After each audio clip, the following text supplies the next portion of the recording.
নমস্কার বন্ধুরা, গল্পের হাটে আপনাদের সকলকে স্বাগত জানাই। বন্ধুরা, গল্পের হাটে আমার আজকের নিবেদন বিশ্বকবি রবীন্দ্রনাথ ঠাকুরের রচিত ছোট গল্প খোকাবাবুর প্রত্যাবর্তন। ভালো লাগলে অবশ্যই ভিডিওটি লাইক, কমেন্ট, শেয়ার আর আমার চ্যানেলটিকে সাবস্ক্রাইব করে দেবেন। তাহলে চলুন বন্ধুরা, গল্পটি শুরু করা যাক। গল্প পাঠে আমি বৈশালী, আর আপনারা শুনছেন আজকের গল্প খোকাবাবুর প্রত্যাবর্তন। রায়চরণ যখন বাবুদের বাড়ি প্রথম চাকরি করিতে আসে, তখন তাহার বয়স 12। যশোহর জেলায় বাড়ি, লম্বা চুল, বড় বড় চোখ, শ্যামচিক্কন ছিপছিপে বালক। জাতিতে কায়স্থ, তাহার প্রভুরাও কায়স্থ। বাবুদের 1 বৎসর বয়স্ক একটি শিশুর রক্ষণ ও পালন কার্যে সহায়তা করা তাহার প্রধান কর্তব্য ছিল। সেই শিশুটি কালক্রমে রায়চরণের কক্ষ ছাড়িয়া স্কুলে, স্কুল ছাড়িয়া কলেজে, অবশেষে কলেজ ছাড়িয়া মুন্সেফিতে প্রবেশ করিয়াছে। রায়চরণ এখনো তাহার ভৃত্য।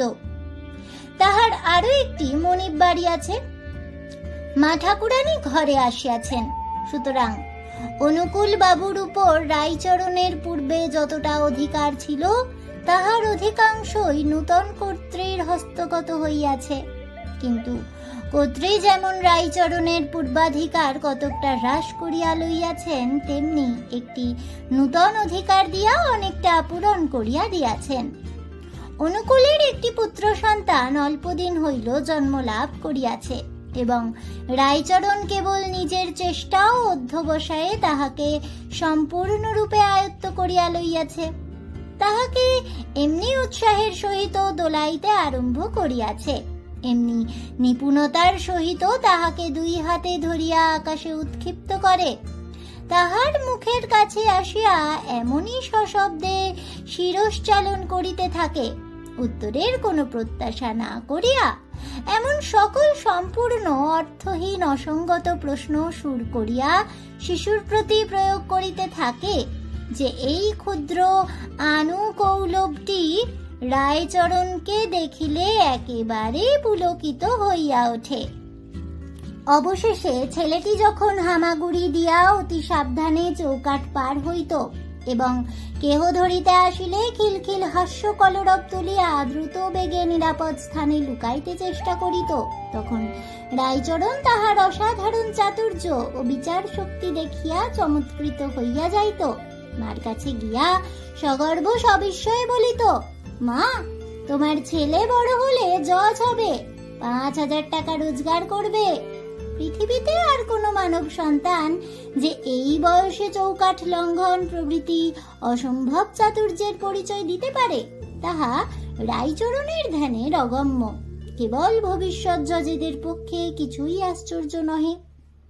অবশেষে শিশু যখন টলমল করিয়া চলিতে আরম্ভ করিল, সে এক আশ্চর্য ব্যাপার, এবং যখন মাকে মা, পিসিকে পিচি এবং রায়চরণকে চন্ন বলিয়া সম্ভাষণ করিল, তখন রায়চরণ সেই প্রত্যায়াদিত সংবাদ যাহার তাহার কাছে ঘোষণা করিতে লাগিল।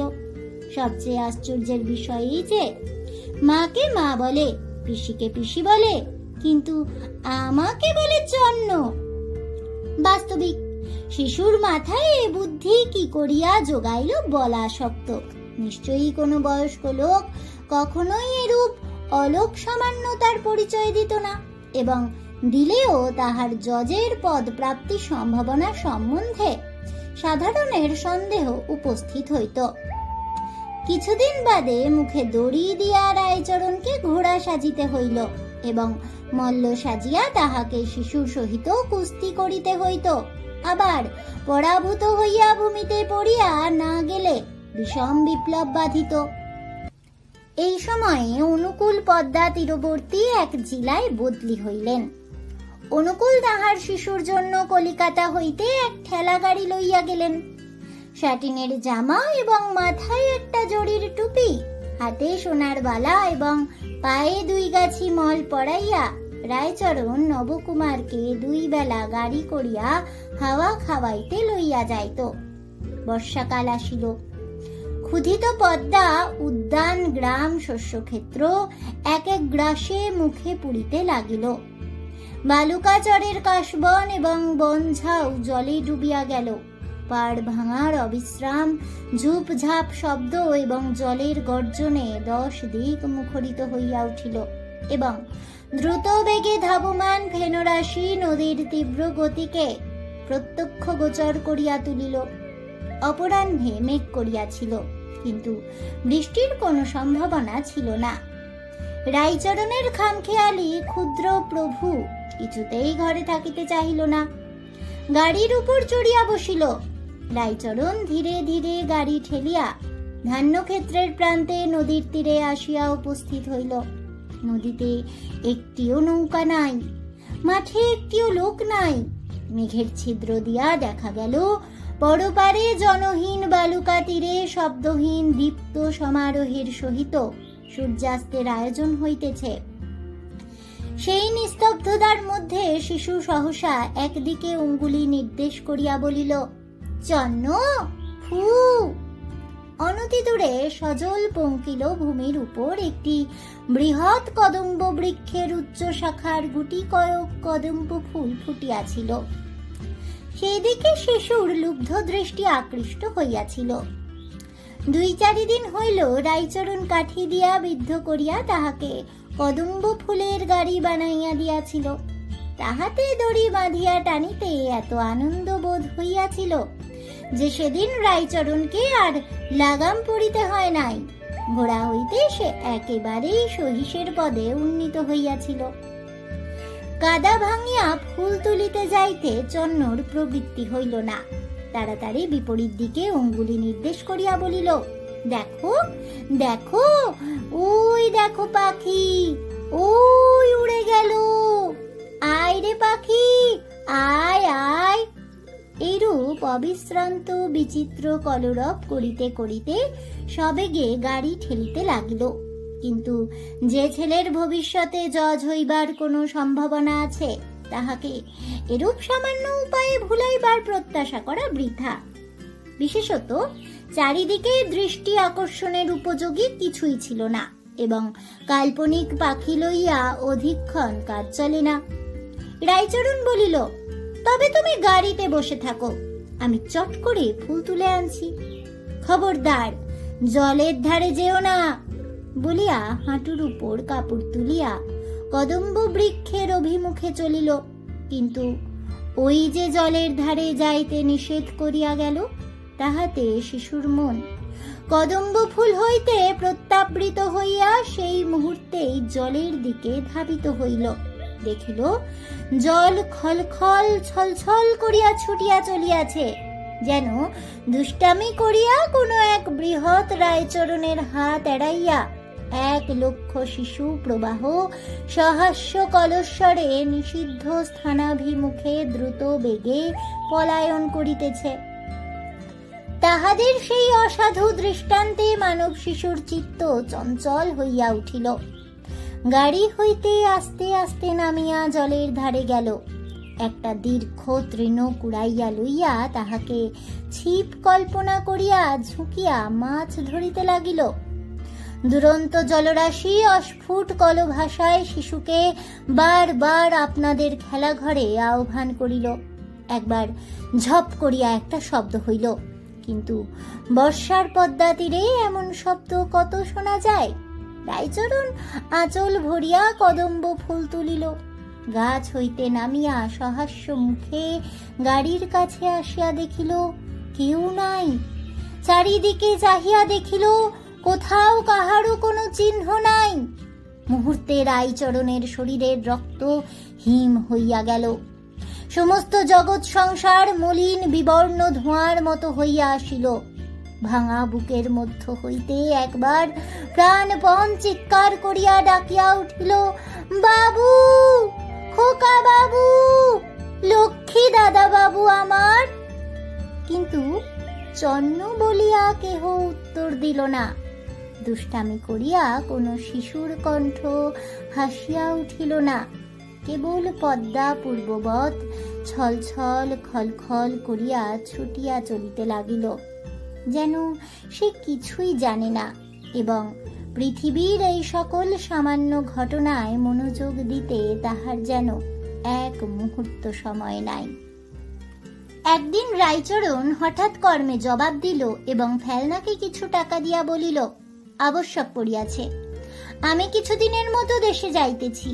এই বলিয়া বারাসাতে গিয়া উপস্থিত হইল।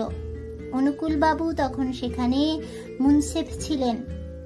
অনুকূলের আর দ্বিতীয় সন্তান হয় নাই। গৃহিণী এখনো সেই পুত্র শোক বক্ষের মধ্যে লালন করিতেছিলেন। একদিন সন্ধ্যার সময় বাবু কাছারি হইতে আসিয়া বিশ্রাম করিতেছেন এবং কর্ত্রী একটি সন্ন্যাসীর নিকট হইতে সন্তান কামনায় বহু মূল্যে একটি শিকড় ও আশীর্বাদ কিনিতেছেন। এমন সময় প্রাঙ্গণে শব্দ উঠিল, জয় হোক মা।